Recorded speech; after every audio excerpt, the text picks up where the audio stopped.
हम्म एक बहुत ही दिलचस्प विचार है कि जिस जगह बुद्धि हार मान ले वहीं से भक्ति की शक्ति शुरू होती है। ये लाइन मतलब सोचने पे मजबूर कर देती है ना। हाँ बिल्कुल। क्योंकि ये एक तरह से हमारे जाने पहचाने दायरे की एक सीमा तय करती है। ये कहती है कि देखिए, आपका तर्क, आपकी मेहनत, आपकी समझ, सबकी एक हद है और उस हद के पार कुछ और भी है। बिल्कुल। और इसी कुछ और पर आज हम गहराई से बात करने वाले हैं। हमारे पास भक्ति की शक्ति नाम के एक लोकप्रिय चैनल से कुछ सामग्री है जो जो इन गहरे विचारों को बहुत सरल तरीके से पेश करती है। तो आज का हमारा मिशन ये है कि इन सरल लगने वाले सूत्रों के पीछे जो गहरा अर्थ छुपा है उसे समझे। और सवाल वही है, भक्ति असल में है क्या? और ये धारणा क्यों है कि सच्ची भक्ति में भगवान को भी बांध लेने की शक्ति होती है? और ये चर्चा बहुत महत्वपूर्ण है क्योंकि ये सिर्फ कोई धार्मिक विषय नहीं है। ये तो मनोविज्ञान से जुड़ा है, विश्वास की ताकत से जुड़ा है। हाँ। और मानवीय क्षमता की जो सीमाएं हैं उनसे भी। जब हमारे सारे प्रयास, सारी योजनाएं मतलब फेल हो जाती हैं, तब इंसान किस चीज का सहारा लेता है? ये उस सहारे की पड़ताल है। तो चलिए शुरू से शुरू करते हैं। इस जानकारी में जो पहली और सबसे सबसे बुनियादी बात सामने आती है वो ये है कि भक्ति का मतलब सिर्फ मंदिरों में जाना या पूजा पाठ नहीं है। नहीं। ये तो बस बाहरी रूप है, असली चीज कुछ और है। हाँ, यहाँ भक्ति को एक बाहरी क्रिया नहीं बल्कि एक आंतरिक अवस्था के रूप में देखा गया है। ये कुछ ऐसा नहीं है जो आप करते हैं, बल्कि कुछ ऐसा है जो आप होते हैं, एक मानसिक स्थिति। और इस मानसिक स्थिति को बनाने के लिए सामग्री 3 मुख्य स्तंभों का जिक्र करती है। पहला है पूर्ण विश्वास, मतलब ऐसा विश्वास जिसमें कोई शक शुबा, कोई अगर मगर ना हो। बिना शर्त। हाँ। दूसरा स्तंभ है निस्वार्थ प्रेम, यानी ऐसा प्रेम जिसमें कुछ पाने की इच्छा ना हो, सिर्फ देने का भाव हो। और तीसरा, जो मेरे ख्याल से सबसे चुनौतीपूर्ण है, ईश्वर को हर हाल में स्वीकार करना, चाहे हालात अच्छे हों या बुरे, बस उसे ईश्वर की इच्छा मानकर सिर झुका लेना। और ये तीसरा स्तंभ यानी हर हाल में स्वीकार करना, वो तब तक लगभग असंभव है जब तक कि एक चौथी और सबसे जरूरी शर्त पूरी ना हो, जिसका जिक्र स्रोत में भी है, अहंकार को छोड़ देना। यहाँ पर बात थोड़ी और गहरी हो जाती है। अहंकार को छोड़ देना, इसका क्या मतलब है? देखिए, जब तक हमारे मन में मैं का भाव बहुत मजबूत है, मैंने ये किया, मुझे ये मिलना चाहिए, मेरी इच्छा पूरी हो, हाँ, तब तक सच्चा समर्पण हो ही नहीं सकता। भक्ति का जन्म ही मैं के विसर्जन में होता है। इसे ऐसे समझ सकते हैं कि जैसे एक नदी, जब तक वो खुद को नदी मानती है, उसका अपना अस्तित्व है, अपनी सीमाएं हैं। लेकिन जिस पल वो समुद्र में मिलती है, वो अपना नाम, अपना रूप सब खो देती है। लेकिन वो छोटी नहीं होती, बल्कि वो विशाल समुद्र का हिस्सा बन जाती है। बिल्कुल। तो अहंकार को छोड़ना, खुद को मिटाना नहीं, बल्कि खुद को एक बड़ी शक्ति के साथ मिला देना है। लेकिन यहाँ एक व्यावहारिक सवाल उठता है, क्या अहंकार छोड़ देना और हर हाल में स्वीकार कर लेना एक तरह का पलायनवाद नहीं है? क्या ये अपनी जिम्मेदारियों से मुंह मोड़ने जैसा नहीं है, जहां इंसान कोशिश करना ही छोड़ दे और सब कुछ भगवान भरोसे डाल दे? ये बहुत ही जायज और जरूरी सवाल है और यहाँ भक्ति को सही ढंग से समझना होगा। अच्छा। स्रोत के अनुसार समर्पण का मतलब कर्महीनता या आलस से बिल्कुल नहीं है। अच्छा।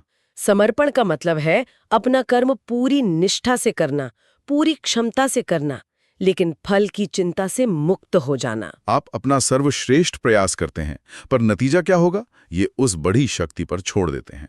ये पलायनवाद नहीं, ये चिंता से मुक्ति है। ये तो उल्टा है। हाँ, असल में जब आप परिणाम के डर से मुक्त होकर काम करते हैं, तो आपका प्रदर्शन और भी बेहतर हो जाता है। तो ये जिम्मेदारी से भागना नहीं, बल्कि उसे बिना तनाव के निभाना है। ये एक बहुत महत्वपूर्ण अंतर है। और शायद इसी समर्पण में, इसी मैं के मिटने में वो शक्ति छुपी है जिसकी हम बात कर रहे हैं। इस सामग्री में इस शक्ति के कुछ चमत्कारी प्रभावों का भी जिक्र है, जो सुनने में बहुत आकर्षक लगते हैं। हाँ, और यही चमत्कार वाली बात अक्सर लोगों को या तो बहुत आकर्षित करती है या फिर उन्हें ये सब अंधविश्वास लगता है। स्रोत इस संतुलन को कैसे बनाता है कि ये सिर्फ मतलब इच्छा पूर्ति का साधन ना बन जाए? ये एक अच्छा सवाल है। स्रोत कहता है कि भक्ति पत्थर को भगवान बना देती है। अब पहली नजर में ये अंधविश्वास लग सकता है, लेकिन अगर हम इसे मनोवैज्ञानिक दृष्टिकोण से देखें तो बात बहुत गहरी है। कैसे? इसका मतलब तो ये हुआ कि शक्ति उस पत्थर में नहीं है, शक्ति तो देखने वाले के नजरिए और उसके विश्वास में है। बिल्कुल सही पकड़ा। ये एक तरह से प्लेसिबो इफेक्ट का आध्यात्मिक रूप है। विज्ञान भी तो मानता है कि अगर किसी मरीज को पूरा विश्वास हो कि एक साधारण सी गोली उसकी बीमारी ठीक कर देगी, तो कई बार सच में ऐसा हो जाता है। हाँ, होता है। शक्ति गोली में नहीं, उसके विश्वास में थी। ठीक उसी तरह भक्ति उस पत्थर में दिव्यता नहीं डालती, बल्कि भक्त के मन में जो असीम विश्वास की शक्ति है उसे उस पत्थर पर केंद्रित कर देती है। एक तरह से हमारा दिमाग ही हमारे लिए वास्तविकता को बदल रहा है। शक्ति बाहर नहीं, भीतर है। वाह, इस नजरिए से तो ये बात बिल्कुल भी अंधविश्वासी नहीं लगती है। आगे एक और दिलचस्प बात कही गई है, भक्ति राजा को भक्त और भक्त को राजा बना देती है। यहाँ सामाजिक सीमाओं के टूटने की बात हो रही है। हाँ, और यहाँ स्रोत एक बहुत ही क्रांतिकारी विचार पेश करता है। भक्ति में न धन देखा जाता है, न पद, केवल भाव देखा जाता है। ये पंक्ति भक्ति को समानता का परम रूप बनाती है। आज की दुनिया देखिए, हर चीज लेन देन पर आधारित है, ट्रांजैक्शनल है। हर रिश्ते की, हर काम की एक कीमत है। आपकी नेटवर्थ क्या है, आप किस पद पर हैं, यही आपकी पहचान है। भक्ति इस पूरे सिस्टम को पलट देती है। वो कहती है कि आपकी नेटवर्थ नहीं, आपकी भावनात्मक पवित्रता मायने रखती है। मतलब यहाँ एक अरबपति और एक गरीब मजदूर एक ही लाइन में खड़े हैं, एक ही सफ में, और उनमें से श्रेष्ठ वो है जिसका भाव ज्यादा सच्चा और निस्वार्थ है। तो अगर भाव ही सब कुछ है तो कोई ये कैसे जाने कि उसकी भक्ति सच्ची है या नहीं? स्रोत इसकी भी कुछ पहचान बताता है, जो एक तरह की आत्मजांच की तरह है। ये जानना दिलचस्प होगा, क्योंकि अक्सर लोग दिखावे को ही भक्ति समझ बैठते हैं। सही कहा। और पहली पहचान यही है, सच्ची भक्ति में कोई दिखावा नहीं होता। ये दूसरों को प्रभावित करने के लिए नहीं की जाती। ये एक बहुत ही निजी और आंतरिक अनुभव है। ठीक है। दूसरी पहचान, इसमें कोई स्वार्थ नहीं होता। यानी भक्ति किसी मांग के साथ नहीं आती। ये कोई सौदा नहीं है कि हे भगवान, मेरा ये काम कर दो तो मैं प्रसाद चढ़ाऊंगा। ये तो बस प्रेम और कृतज्ञता का एक स्वाभाविक प्रवाह। और तीसरी पहचान, इसमें कोई डर नहीं होता। भक्त भगवान से डरता नहीं, प्रेम करता है।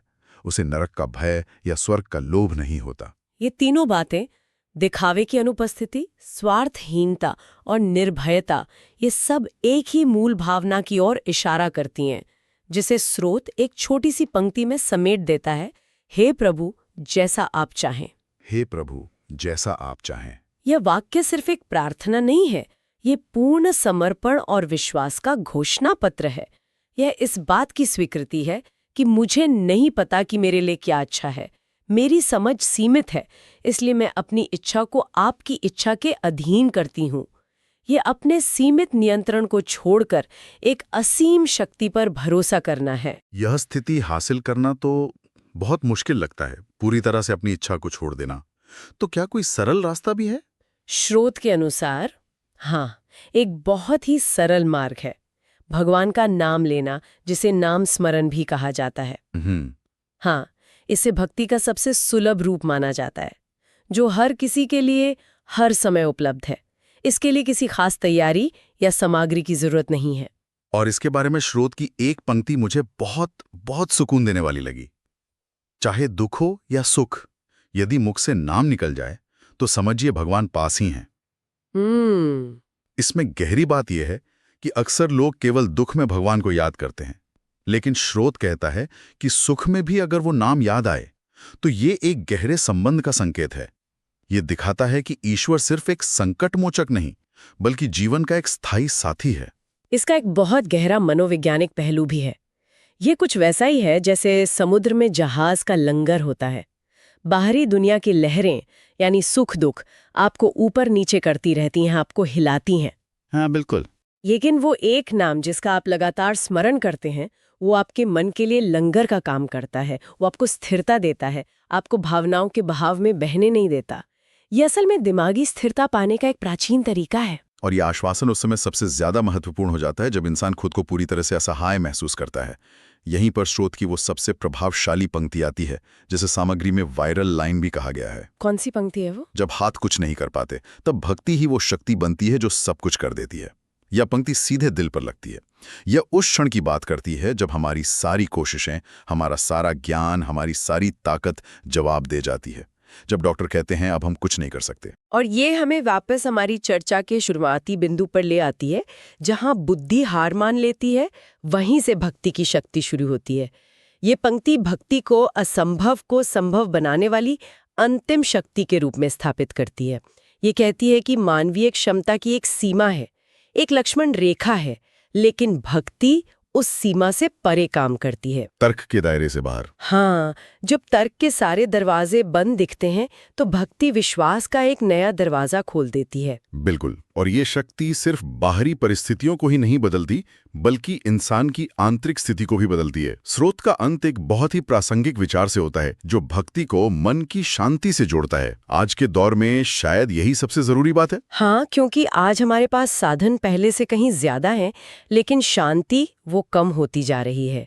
इसी पर स्रोत कहता है, अगर जीवन में सब कुछ होते हुए भी शांति नहीं है, तो समझ लीजिए भक्ति की कमी है। यह आज के समय का एक बहुत बड़ा सच है। लोगों के पास धन है, सफलता है, सुख सुविधाएं हैं, लेकिन फिर भी मन में एक बेचैनी है, एक खालीपन है। यह स्रोत बहुत स्पष्ट रूप से भौतिक सफलता और मानसिक शांति के बीच के अंतर को उजागर कर रहा है। वो ये नहीं कह रहा कि भौतिक सफलता बुरी है, लेकिन ये बता रहा है कि वो अपने आप में पूर्ण नहीं है, अधूरी है। हाँ, भौतिक सुख हमें प्लेजर दे सकते हैं, लेकिन आंतरिक शांति या जॉय नहीं। प्लेजर बाहरी चीजों पर निर्भर करता है, जबकि शांति एक आंतरिक अवस्था है। स्रोत भक्ति को उस आंतरिक अवस्था का स्रोत मानता है, एक ऐसा आंतरिक संबंध जो बाहरी चीजों पर निर्भर नहीं करता। तो आज की इस पूरी चर्चा को अगर हम संक्षेप में देखें तो कुछ मुख्य बातें निकल कर आती हैं।